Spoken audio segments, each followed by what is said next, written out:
Hello, everyone. Thanks for joining us and talking about the show. We are here to discuss the newest episode of, well, not even just the newest, the very beginning of season 2 of X-Men 97, all the way up into the present episode, which is episode 4. It's been a lot that's happened. We got a whole bunch of stuff to cover. Um, I'm not here alone. My name is Caesar Superior, but again, I'm not here by myself. I'm joined by my co-host, Vibrator Vic. What's up, though? Let's have. You know what? Overall thoughts. So, what do you feel about this second season? One, did you? Because I don't think we covered the first season, but did you watch the first season at all? Oh, of course. I mean, Okay. I watched the original. Oh, I'm okay. old enough to remember '97. So, you know, Okay. I as soon as the opening credits went on, I just wanted to grab a bowl of cereal and sit on the Mm, floor in front of the TV hmm. because this was definitely given '97, and I loved it. It definitely brought back memories from the original show, and it's certainly connected to the original show. For So sure. I certainly appreciate that. So with that being said, like they're clearly catering to the older crowd with this, but at the same time, I think this is one of those perfect shows that fathers can watch with their kids Okay. because they're definitely transitioning to just something new, like which is the great thing about animation because you can always add to the story, Hmm. and they're doing that with this, and they're doing it well. I mean, I don't know how familiar you are with all of this, right? A little bit. But there's a lot of people that are very very familiar, and I'm sure there's gonna be mixed reviews. You know what I Ah, mean?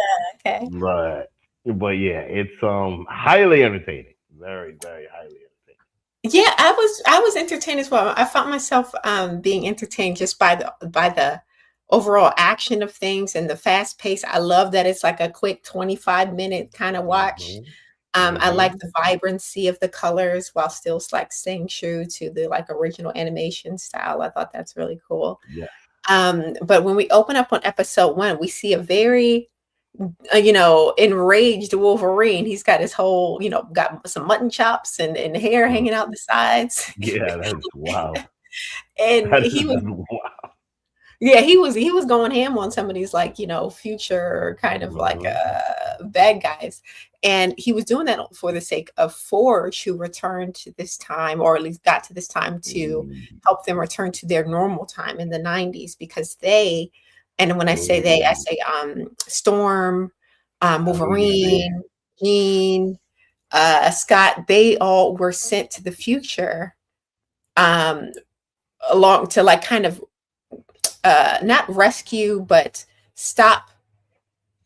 No, they were sent to the future in order to prepare Nathan to potentially, like, I guess, go against Apocalypse, while simultaneously the other group were sent to the past Hmm. to kind of take out Apocalypse before he became Apocalypse, essentially, if I'm not incorrect. Shout out Yes. to the chat. What's up? Silhouette Animator. Hey, thanks for being here. Storm Hmm. is my fave. You know what? I've always been a Rogue girl. Rogue has always been my favorite. I love her accent. I love like her kick butt nature. Vic, who was your favorite X-Men? Well, it's always been Wolverine, honestly. Since Okay. childhood, it's always been him. Now, as far as the girls go, I agree with you when it comes to Rogue, Uh-huh. and Rogue is it's awesome. probably because she reminds me a little bit of Poison Ivy, and like, Really? What, the red yeah, hair, maybe? yeah, the red hair, the body shape, and the fact that you can't touch They all got the it. same body shape. They give the woman that standard big breast, big hip body shape. They all got the same hips and TNA. Hey, man. But to bring it back to the episode, right? We have, of course, our Jean Grey and our Scott Summers, and they are speaking to Nathan, who doesn't at this point know that he's their son. Mhm. And of course, Storm is kind-hearted, right? Even though she's like very powerful, mega level mutant. She says, "Okay, well, you guys give them opportunity to at least say goodbye to their kid before we take him back to present time, right?" Mhm. Jean and them get it in their mind, oh, we're just going to take Nathan and we're not going to return. It's like I don't know what they thought was going to happen. Like it seems as if they like just completely disregarded the whole plan and was like, "F it, we're going to take him back with us so he doesn't become Cable." I guess I don't know. It I was mean, there all. were things that they didn't see. There was certainly things that they didn't see. They didn't see his destiny, I guess. Mhm, Uh, because like the old lady was just talking about his destiny and what he was going to become. I wanted mhm. to learn more about that old lady because I Oh didn't yeah, know. her right here. Yeah, Very yeah. interesting. She's the one who actually sent them around to these different places, so she's a Mhm. very intriguing character. But let's get Mhm. into these comments. We got Silhouetted Enray says he loves Rogue. Hold on, am I missing one? So all this happened thus far is they made Cable's future set in stone, and we'll see similar happen in 3000 BC. Facts. It's like they tried to make things better, but then ended up just making things fall into place, and that's kind of a theme that we see in the later episodes as well. Um, Mhm. her voice seems off with Rogue, so her voice seems off in this show. But Yeah, I don't think they I don't think they clearly got the same voice actors for most of them. You know. no, they did. As far as I'm aware, they got the same voice actor for Storm, and I Mm. want to say the same voice actor for Rogue. But you said yeah, Rogue. Okay, so I'm right. But some of them do have new voice actors, though. I think Mm. Scott, I think Wolverine, a couple of them do have new voice actors. Okay. But we have some villains here through this episode one. There was this one guy, I didn't get a picture of him, but he had like the drum set. He was looking like he was on a drum line. I was like, what the heck is this? That was weird. Yeah, I know. That was odd. That's a weird power to have. Like Yeah. you just And how sitting do you even there. find that out? How do you find that out that you got this drum power? It was very No, odd. They started fighting, and I thought the very cool part of this fight scene was Morph when he morphed into Thor for that one scene. Oh, there he is. That's yeah, the drum guy. I love seeing like these characters that Morph can turn into because I want to say last season he turned into somebody too that was an Avenger, and it's always cool to see. But that was essentially, definitely cool. Because how did he know to do that? yeah, it's You know. awesome. But we do see later in these episodes, and again from season one that there's an interconnected universe there. So the Avengers are in the same universe canonically, at least in this universe of X-Men. Mhm. It makes me wonder how they're going to tie in um the X-Men into this upcoming movie that we have, the Doomsday or whatever coming out, Mm. because I know that they did that thing where they um announced the actors that were going to be in the movie, and they haven't yet said if Hugh Jackman is going to be in the movie or not. Mm. And I think given what we see in this final fourth episode, that could be a potential way for um Hugh Jackman to come into the movies, because we'll just go a little bit out of order. Because at the final, like almost like in credit scene, we see Wolverine teaming up with Captain America over Nice. this Weapon X file, right? So I'm like, oh, are they gonna do this in the movies? Is this how they're gonna? Is it gonna be like an end credit scene where we see Hugh Jackman coming up in the Wolverine outfit talking to Captain America? Because that would be cool. That I would would, be cool. I would That freaking would be love cool. I mean, and both of them are old enough to do old stuff because yeah, Wolverine yeah, is like yeah. 100 years old, and same thing with Captain America. So like, Yeah, they know each I, other. Like he was like, it's been a while, or so 50 years, or something. He said. mm, We got Silhouette Editors. I think they just look like the 90s versions, but these are 1000% the Fox continuity versions with comic accurate outfits facts. for Doomsday specifically. Okay, I didn't catch that, but that'll Mm. be. I would love to like go into depth and see how they actually like make that happen.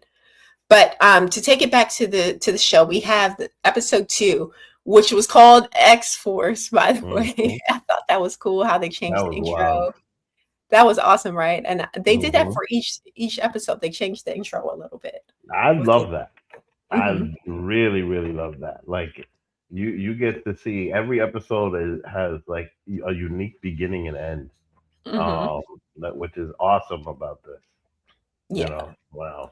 It's these little details that really make a lot of difference. Mm-hmm. But we have essentially in this episode, we have the X Force. And keep in Mm. mind, there's a lot of X's going on. We got the X-Men usually now. This episode is about the X Force, which is our girl Jubilee and Mm. Cable and a couple of others. They're like this vigilante group, right? And directly opposed to them are this government force called the X Factor. And they are essentially like, working for I want to say the US government to kind of like Mm-hmm. do things, right? And it seems as if in this episode that Jubilee is fresh from being an X-Men. She's working with Cable like out of like necessity because she's not 100% down with all of his ways of getting things done. He seems a little too Mm. brutal for her. She's still very much on the wants to be, you know, perfect good as opposed to like chaotic good, which seems to be more along what Cable is. Mm-hmm. Um, but when they at the beginning of the episode, they're searching for this one guy to get some information from him. Cable and them ends up killing the guy, and she's not down for it, but she says, "Look, if you behave yourself, I'll tell you some intel on what I think I know because I got some things that I think that I know, right?" And Mm. which led them to our girl over here. Her name is escaping me at the moment, but she's the one who turns into like the diamond. So help us out in Mm-hmm. the chat, Silhouette Admiral. Who's this again? Is it Emma? Is it Emma I'm a Frost? I want to say fraud. Emma. It could be. Okay, Emma Frost. Okay, yeah, Mm-hmm. that Mm-hmm. Mm-hmm. guy in the chair. So she, if anybody reminds me of Poison Ivy, it's going to be her because she's kind of like a little evil, a little devious, but still trying to like, get some things done. I feel like she's our Poison Ivy character. Mm. But this was a trap. Emma Frost ends up leading them to a trap with X Factor, right? And I of mean, but course, that makes her on brand though. who? Because like she's always about her benefit. Like she was like that Okay, in yeah, the movie. She was like that. She's always been like that. Where like yeah. she's like the type of girl that goes with the guy with the most money. You know what I You mean? know what? And I heard this is I didn't read the comics, but I'm hearing online that she also had a thing with Scott Summers. Like her and Scott used to be like a thing. I always thought that Scott and Jean were just like that was it, right? But apparently Scott out here in these streets and Jean out here in these streets. Which is wild because I think in one of the last movies they made Scott and Jean like they met as teens. Which Yeah. I don't think that's accurate. I don't think it's accurate that they met as like kids. I think Let they us met know, as Silhouette and oh Matter. Did they meet word as for kids? real. I think that was that movie that kind of bombed. Wasn't that like Dark Phoenix? Where they kind of made it seem like they met Mm-hmm. as kids and stuff like, yeah, Mm-hmm. uh-huh. Mm-hmm. Mm-hmm. The one that everybody hates. Yeah, the one that everybody he said Emma and Scott flirted in the Wolverine and X-Men cartoons from 2008. Oh yeah, Yeah, X-Men read X-Men that. Evolution. I remember that one. That was a good one. Um, but yeah, so she leads them to a trap. Jubilee gets taken, but she was able to kind of like pull on the heartstrings of Polaris because she was also like an X-Men and Mm-hmm. previously, and Mm-hmm. she kind of lets her out. That So scene we was get this that scene whole was brilliant. yeah. With I really like the fight scene, even though I'm not that big of a fan of Jubilee. I think her powers are a little useless.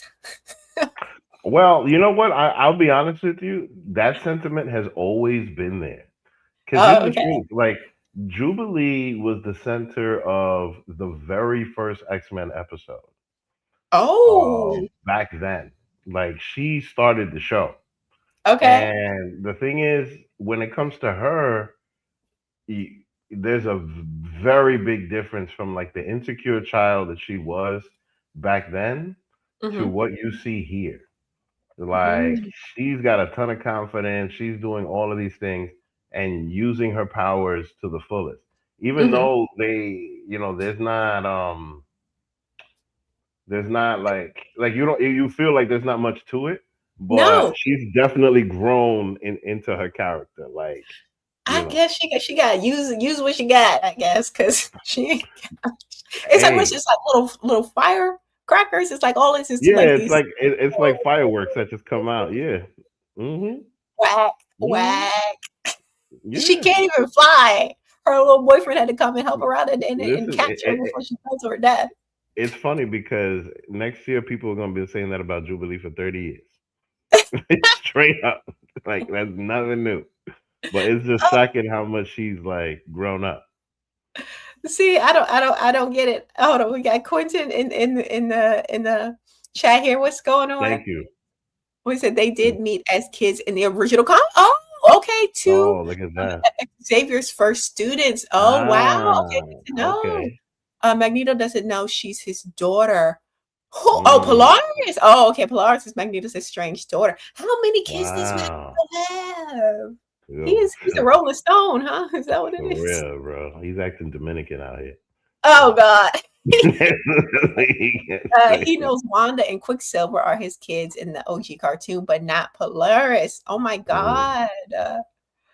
So that will be interesting how that develops. You know what else? I would want to see how they handle Scarlet Witch and all of that in this series. I know there was like a little quick like blinking you missed it kind of cameo by them in the first season, like in the background. They didn't even I don't even think they spoke. But I mm, wonder if they would be able to like officially use those characters, as specifically Scarlet Witch. But yeah, the whole episode of this second episode was kind of like Jubilee, showing off mhm, Jubilee, like propaganda for mhm, Jubilee. She can actually fight. She can actually do stuff. She's kind of kick mhm, ass. That's what it felt like to me. mhm, mhm, exactly. Good for her. She did end up rescuing a bunch of mutants from this facility, though. So I wonder if that's going to play into later episodes because quite a few of them like look like they had some really like unique and interesting powers. We just didn't really get to see exactly what those were. But take it on to the third episode. We're in the past, guys. We are in Mm, what essentially looks like ancient Egypt, and we are there with Nar, and mm, Magneto, right? And this is Apocalypse, right? This is Apocalypse before he became Apocalypse, and Magneto has it in his mind that he can turn this Apocalypse character before he becomes Apocalypse so that the events of what's it called, Genosha, and all of the deaths of all these mutants wouldn't happen, right? So he's kind of feeling guilty mhm, over what happened with that, and that's his whole motivation. Whereas we see Professor X, it's kind of like, bro, we don't need to be here because at the end of the mhm. day, this is Apocalypse, and there's nothing we can do. We just need to get out or like get rid of him, one or the other. There's no turning this guy. This was probably one of my favorite episodes because of all of like the action and like the backstory we kind of get on Apocalypse. We see he was hanging out with the Sand. I forget. Forgive me. I forget the name. I'm going to call him the Sand Gang. The Sand Gang took him in when he was a little boy. The sand game. The Sand Gang took him in and essentially like Oh, rescued man. him. Hey, thanks for being here. First time viewer. Hey, We appreciate you. thanks for coming. Oh, thanks for coming. But what do we say in Sabernur? Okay, yeah, that's Apocalypse, Mm, right? yep. Um, and so this whole episode, we were just kind of seeing Apocalypse as before he became that. And I really like that because he was so powerful even then. And there was this one clip I had to get out because, like, dang, look how he threw that elephant. Mm, That poor elephant had to right. die for the sake of the action. But things must Mhm, happen, right? Oh, okay. They're called the Sandstormers. Okay, so the Sandstormers took him in, and essentially raised him or helped him become the man he was, at least until that point. okay. So by the end of the episode, we have our crew who are still in the past. So again, there's Rogue, Beast, Mm, Nightcrawler, Magneto, and Xavier. They are kind of working with Magneto to kind of get him to want to be on the side of we got to get the F out of here, right? Because he's still mhm, trying to work with this guy. Who knows why? Is a dumb, like self-absorbed kind of thing. It's like he doesn't really look at what's going on. He's looking more at his guilt. And what's interesting this episode, we have this character who later mhm. gets revealed to be Kang, which I thought was so cool. That We was get cool. That was just straight projection. Like, where if this is gonna show up in like episode 9 or something, uh-huh. then it's gonna be something. Um, Ah, like the point is that Apocalypse is not the end game here. uh-huh. Like they going far, and I'm here for it. You know what? I loved how he's like looking in the camera too. Okay. Like Look at that too. I didn't even peep that. Look at that. looking all evil into the camera. But let's see what's up with an animator. Oh, he's talking to Silhouette. Hey chat, hey chat. Yeah, yeah, Thanks for they being going in. Oh wow, that's first.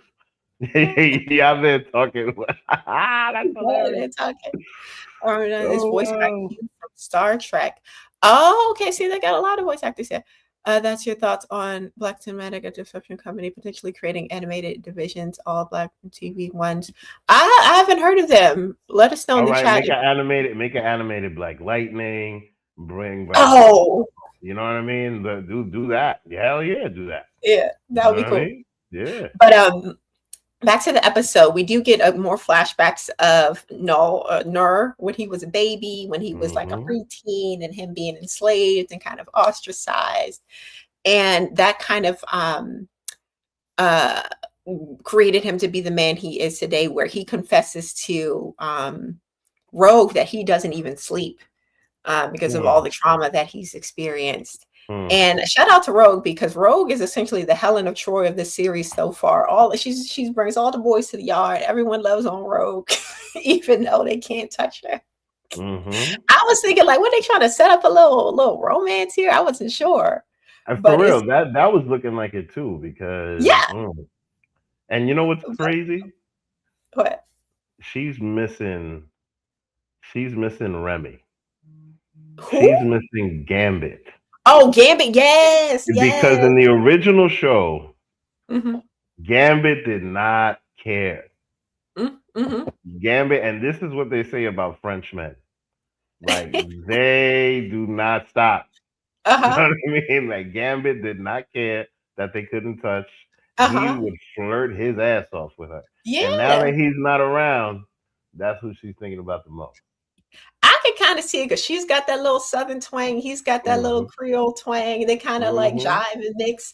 But yeah, Hmm. Rogue Tucker in these streets. I know from the movies she used to talk to Iceman, right? She used to Hmm. talk to Gambit. She talking to Magneto, and then potentially was something going on here with no. I don't know. This lady Hmm. got you know beer on her tits. I don't know if everyone loves I her. mean, she's for real. She's She got Rogue. Everyone loves Rogue, right? everybody loves Rogue. She's like Blanche Devereaux, if you know the Yeah. meaning. You know what I'm But saying? essentially, when everyone has wanted to put it up to a vote on whether or not they leave or not, Cable was like, "Yeah, we need to use this time little bracelet I got on to get back to our time in the '90s." But here Hmm. come frickin' Magneto, going to like disable the gadget, so they couldn't leave, just Hmm. so they can take Noel to this bill. And this is what I didn't understand about the episode. So in the chat, please let me know um, what your thoughts are about this, because why would Professor Xavier want to take Nar over to this temple where he can see the whole shebang, like he can see everything about his future and how he's really supposed to be Apocalypse? Like, what was the point of taking him there? It's like, if anything, wouldn't you not want him to see this? So you go back and watch the original series. Yeah, I can watch a couple episodes. I wonder how many seasons it has, but I can knock out a few. I think it's But four. chat, let us know, why would Professor Xavier take him to this temple where he can see all of the lies that they've been telling him from the beginning? They didn't tell him nothing about what he was supposed to be. And I honestly feel like that was a mistake. Maybe if they would have came to him openly, like, hey, in the future, we're from the future, and in the future you're a bad guy, and we don't want you to go down that road. But they take him there, so it's like, what the heck? So story, but they're black owned production studio animation ones. Oh, you talking about the studio? Okay. He's trying to change his ways, but change his way Hmm. by showing him everything that they were lying to him about. I don't get it. I don't No, get it. he's trying to. It sounds like he's just. I mean, he's good at the guilt trips. Okay, didn't know it was the Professor ship. X, Professor X, Uh he is the big mama of the X Men. huh. Big Yeah. Mama knows how to talk to get you to feel bad, to do Uh whatever huh. you need to do. He does Hmm. that with everybody. That is on brand. And you know who knows that better than anybody? Magneto. Oh, his boy, Magnus. Yeah, but that's why Magneto always got a helmet on. Oh, okay. So The, Xavier didn't know until he saw, even though mhm, he had all this, mhm. The until, only reason that Xavier can't control Magneto is because he's always got that helmet on. That's oh, it. well, Magneto knows that. speaking of, Mhm. Magneto Yeah. had a really like cool like final couple scenes because he realized that his mistake of not allowing the crew to go back. He puts their little gadgets back on their Mhm. wrists and kind of tries to force them through this time warp. He got most of them through. However, before he can get Xavier through, that's when old boy show up, Nerd. He's pissed off, right? Because now he knows the truth that they've been lying to him this whole time. Mm. And at this point, he has already walked through the portal and become Apocalypse. So it's Yep. really not much they can do. Yep. But Magneto, he tries to kind of get the ship, the ship that only Apocalypse can control, to be destroyed. And he had this Mhm. really cool, like, scene where he's pulling everything, the big Magneto scenes that they love to give him. And Mhm. I love that they give Mhm. it. I love to see it. But by the end of it, freaking Apocalypse grabs him by the skull and zaps him into oblivion. We got the heated Mhm. the heated helmet of Magneto, and that's all that Right. was left. Yep. I thought that was a very brutal death because we saw it through the eyes of Xavier, who of course is like his best friend, BFF. We got to Mhm. see how his body heated to the point that we could see the skeleton through his frame right Mhm. before like he was blasted. And Mhm. it was all very graphic. And by the end, freaking Charles Xavier, he was like, "You dirty MF, I wish your mama would have aborted you." And he's still stuck in all kind of big trash. You see? You see? He'll say the worst things to make them feel bad. Like he is very good at attacking the emotion. Uh-huh. Always has been. And he's He trying to was do that. He's trying to do that to Apocalypse, somebody that's all powerful. Like, uh-huh. And you he didn't know? give a damn. He said, "Oh, it's." He said something about essentially to the point of I'm too powerful to worry about ants, and walked right over him. But what Which an is the ending, man! ultimate So, diss. yeah, what an ending.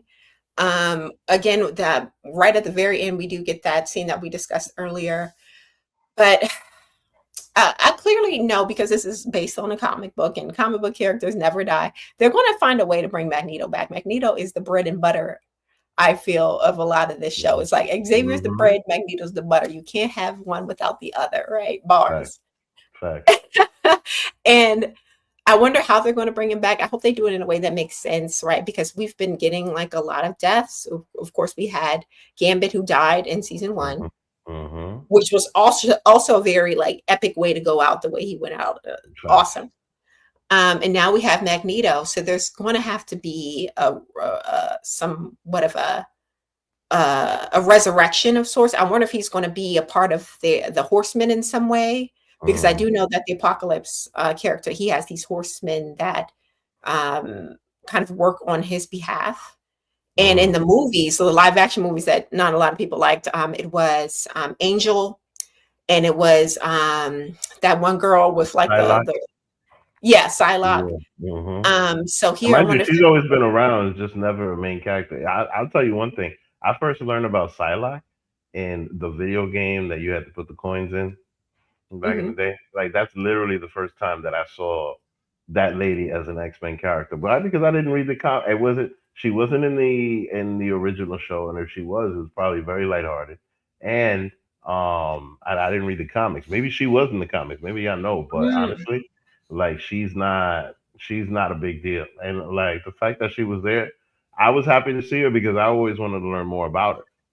okay, I seems like we're always going to was get very more good. of her because Mm-hmm. she's part of X Force, I believe. But shout out to the Yeah. Lawrence Report. Check out his channel, everyone. In the chat, check out the Lawrence Report channel. He's awesome. We got Quentin, best animation ever. Dialogue is the truth. I was Fact. just saying this to one of my friends. I was like, they give a lot of great one-liners to these They characters, do. specifically like Wolverine had a whole bunch of good one-liners. There's been a whole bunch of like great dialogue in one I shots. mean, and this is true. It's always been that way.